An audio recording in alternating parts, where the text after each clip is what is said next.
G'day, Heath here from PickinLessons.com. Fork a deer. This is always a great session tune. Without a doubt, my mates and I always play this tune. This is a second version on the banjo at PickinLessons.com, and in this arrangement we're looking more at the single string technique. So we're playing down the neck and using a lot of single string. There is some melodic at times and some other techniques in there too, but really has a focus on the single string. I'd suggest if you're an intermediate picker and have done some single string before, that's going to be great. We'll break it down enough that you can give it a go anyway, but single string, having that up your sleeve, it's a really good technique. In a moment, we're going to take a look at part A of the tune. There are two sections. So we'll have a look at part A here in this video, but if you head to PickinLessons.com, you'll be able to grab yourself a copy of the tablature. In the member section there, we'll also break down the remainder of the tune, part B, and you'll have some play along and backing tracks there also. Okay, let's have a look at part A. So we're in standard tuning, except the fifth string is spiked or tuned to an A. So we're in the key of D for this tune. And the first version on PickinLessons.com is in this same tuning, so you'll be able to bounce between the two.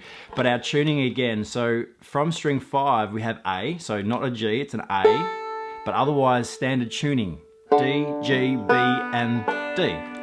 So just string 5 is the A. I've spiked mine there, but you could tune it up if you needed to. Now, we are playing a lot of single string and we're playing in this open sort of low position. A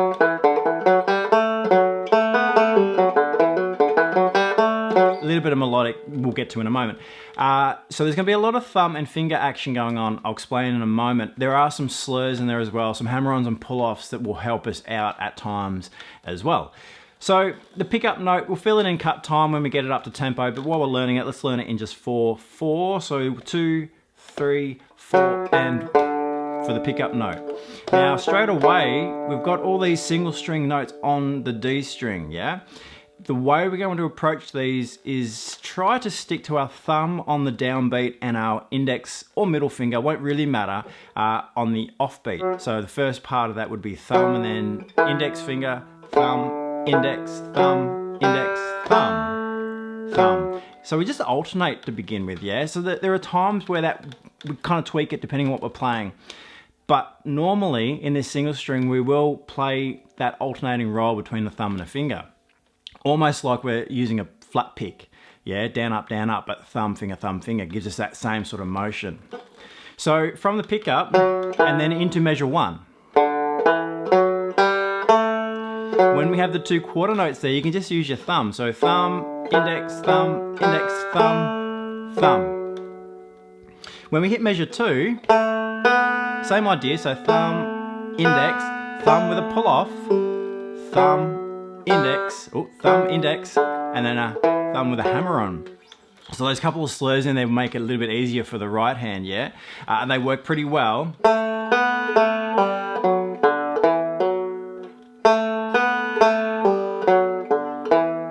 Before we go any further, what I'd suggest is if you can work on the first and second measures, you're going to be okay with the rest of the tune. We'll tackle the melodic stuff when we get to it, but in terms of single string, this is kind of going to be as hard as it gets. So if you can manage to go through measure 1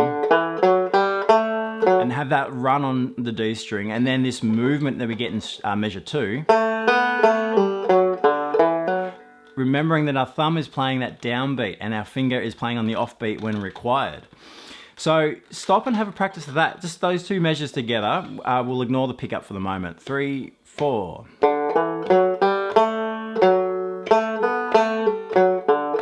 One more time. 3, 4.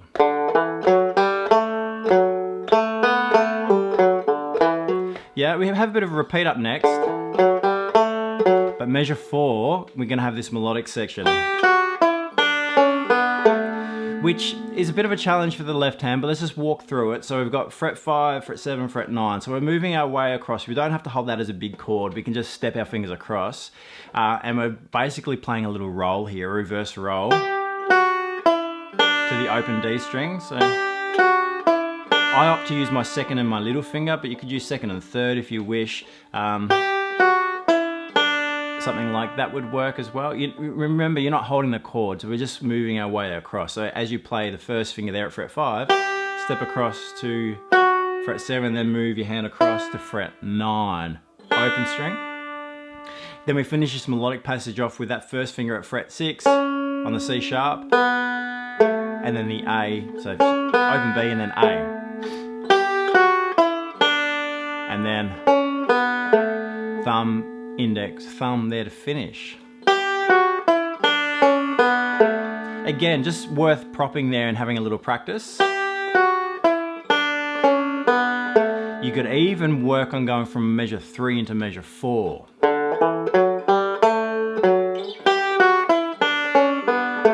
Yeah, and I'd probably work on coming out of that as well, so to get the hand position changes. That's the main thing there. But certainly consolidate that position first and then work on those transitions. Measure 6, we've got the same idea. Our turnaround here, this little 2-measure turnaround before we hit the repeat.